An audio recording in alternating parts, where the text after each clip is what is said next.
Magic. Horsies.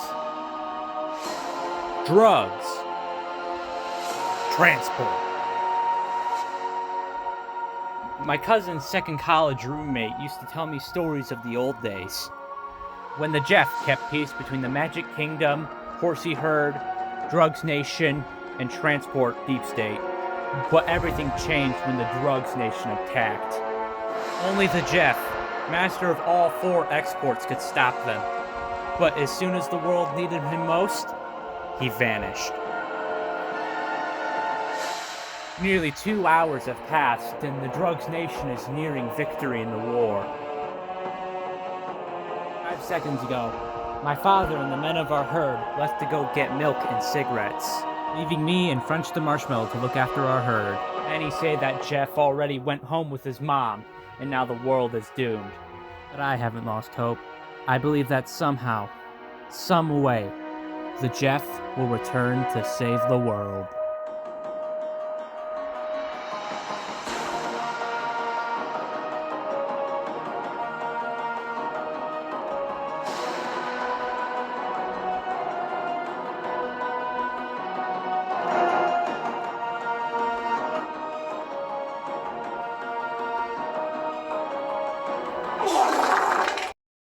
How do you I only explain- did it No, for I did self-defense. not. How could you be oblivious to all the nuclear strikes? He was Yeah, not. I was not oblivious. He did we this were without not- me. He tried to sign like a.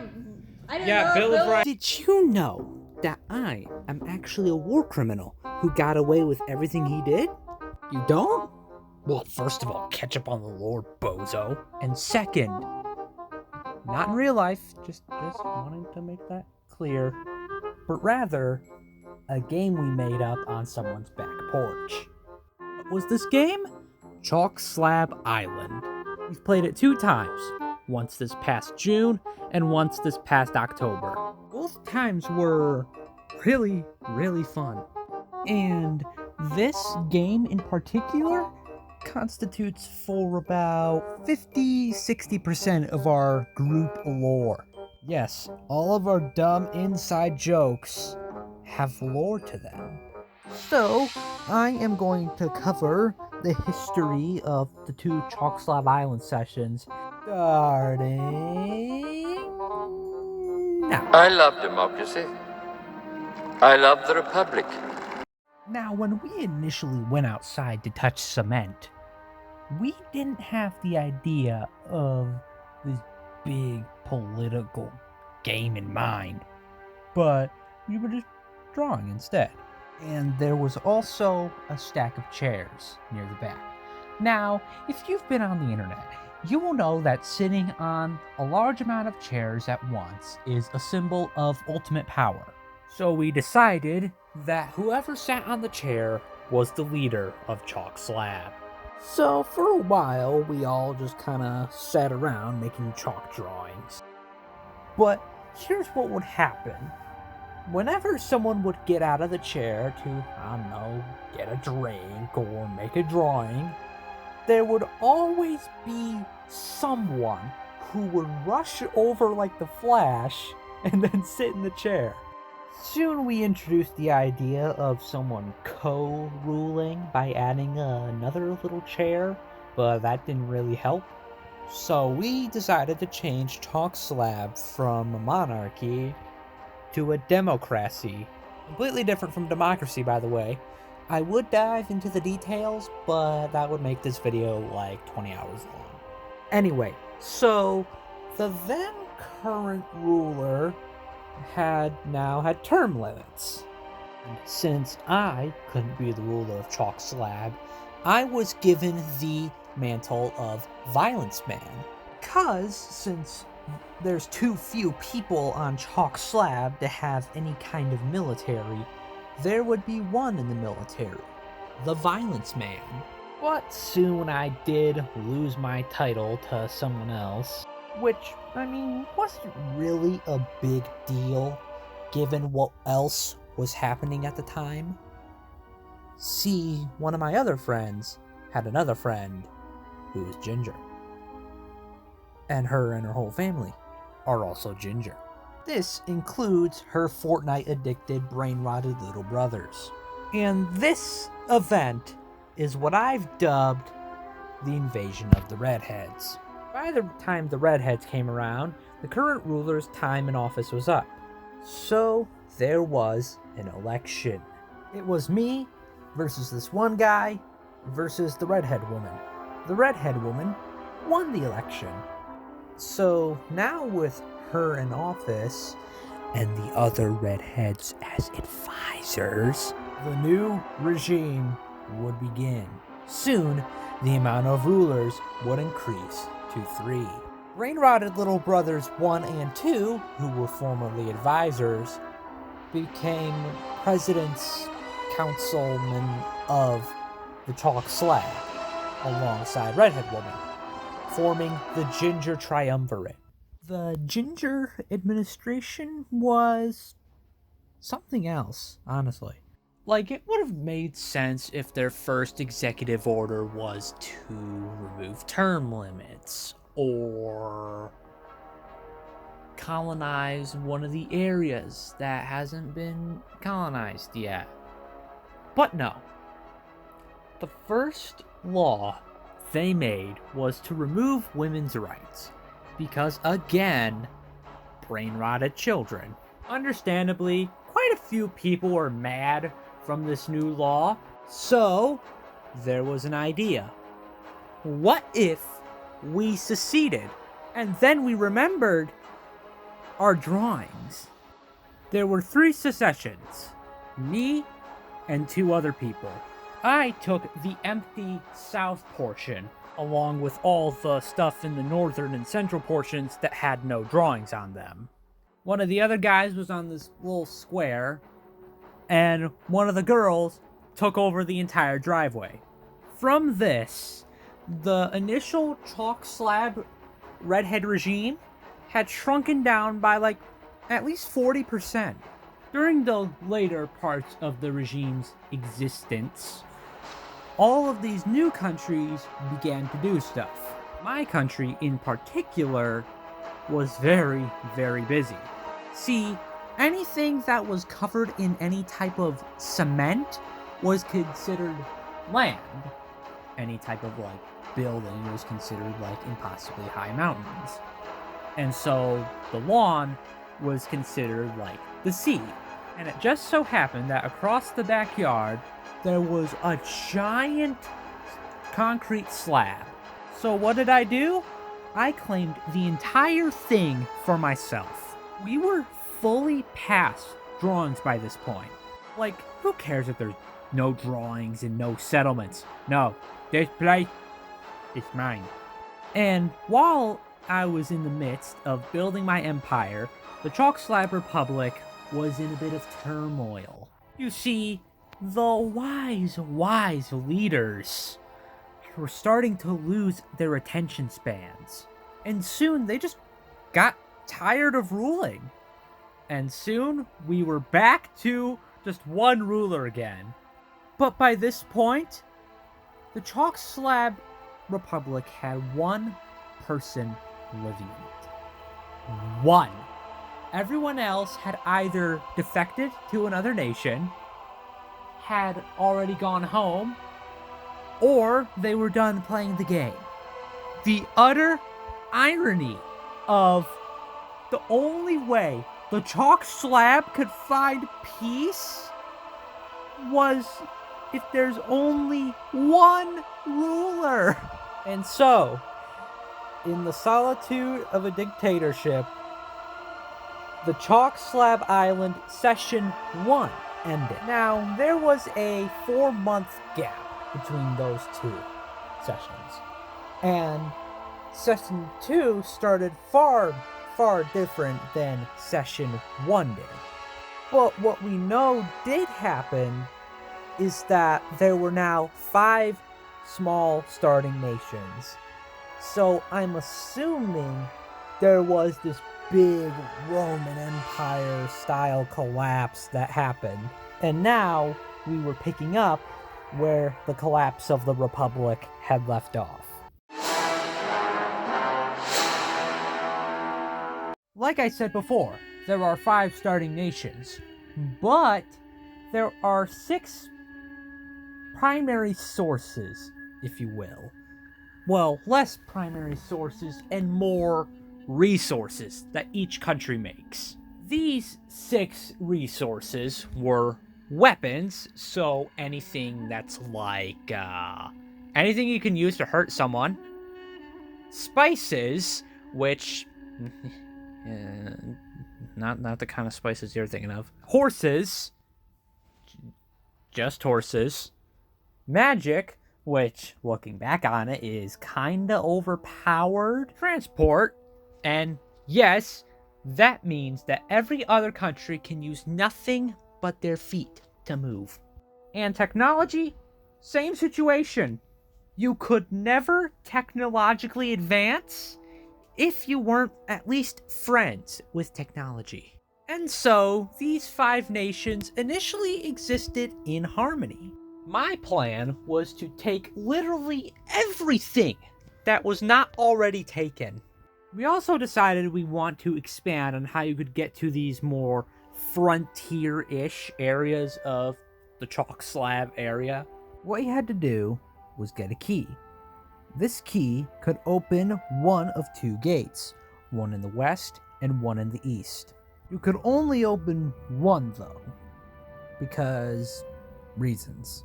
Anyway, me, who was the Weapons and Spices Nation, partnered up with the Technology Nation. We had the goal of needing to get to the Western Island. For that, we needed transport, specifically boats. And who had a monopoly on transport? Why, the transport deep state, of course. Looking back on it now, by the time we were looking to get ships, we had already made killer robots in nuclear power, but no way to get around anywhere other than walking. Anyway, the Technology Nation was the one who was focusing on getting the key, and I was the one focusing on doing technological advancement. Soon, we got the key, and we could unlock the gate. But there was one thing standing in the way. The transport deep state. While I was back at home, developing technology to schizophrenic levels, technology and transport were negotiating.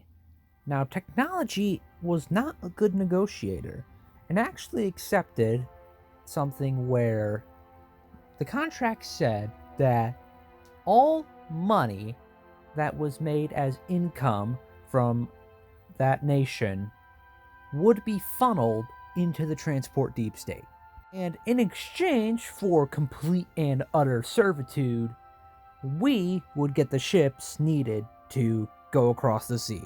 But soon after, the Jeff, who was the leader of the Technology Nation, vanished.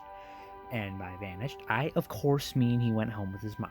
The number of nations went from 5 to 4. The Weapons and Spices Nation took over all of the Technology Nation's land, and a little bit more to sort of fill in the gaps, and added technology as its 3rd resource, as where everyone else only had 1. Everything from the Technology Nation was inherited, including the complete servitude contract. Now, with a humongous amount of land and 3 resources under my belt, it's a bit of an understatement to say I was a bit overpowered. The other nations thought I had been like this for quite a little while, and so the Magic Kingdom, who had recently been developing magical portals, released their troops onto my land with these portals. Soon, humongous amounts of troops from the Horsey Herd and the Magic Kingdom were pouring into the Flower Box Plains. But luckily, I had a bit of an ace up my sleeve. Because remember when I said earlier I had developed nuclear power? Well, this included missiles. And for every technological advancement you have on Chalk Slab, you have to draw a little representation of it. But unfortunately for me, my nuclear missiles looked a little too much like something else. And all of these missiles were arranged in sort of an Iron Dome type pattern. Like, no other missile could get into the country. And what did I call this Iron Dome type thing? The Phallic International Missile Program, or PIMP. Luckily, since no one else had any missiles, there would be no mutually assured destruction, so I could just have all HE double toothpicks break loose. And out of the hundreds, if not thousands that I made, only 2 were used, aimed at the enemy armies, which were all in this like one blob area. On my own land, by the way. After these 2 nukes were used, peace talks began to happen.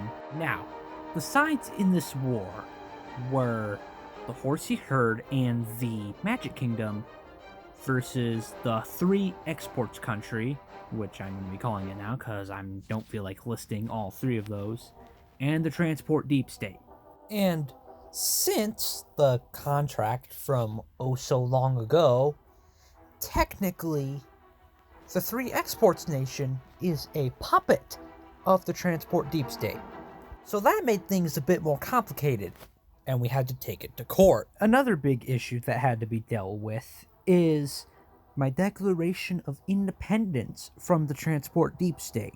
You see, when I figured out I'd inherited this contract, which is when the war was already underway and the nukes had already been launched, I was like, screw this, and declared independence. This caused me to be in a 3-against-1 war. Now, I could have been able to hold my own, but I didn't want there to be any more casualties than there already were from detonating 2 nukes on my own land. And so, the war itself ended, and the peace agreements and all that other stuff were going to be settled within the court. But you see, the Transport Deep State was infamous for doing nothing. But unlike most countries who do nothing, this came to bite them in the back, as they had this rogue puppet committing atrocities just about everywhere. So technically, the charges fell on the Transport Deep State, despite me doing all of the horrible things. And so, the verdict was decided, and I got off completely scot-free. Well, mostly. I was put under the watchful eye of the Magic Kingdom, but not to the point of being a puppet. More so just, an ally. Well, not really an ally. I can't think of the right word, but you know what I mean. Now that I was fully independent, and I had learned from my ways of evil, I decided to be a bit less evil by introducing a Bill of Rights. And that's where it stopped. But here's the thing. There were actually quite a few loose threads from that second session, as where there were completely none in that first one.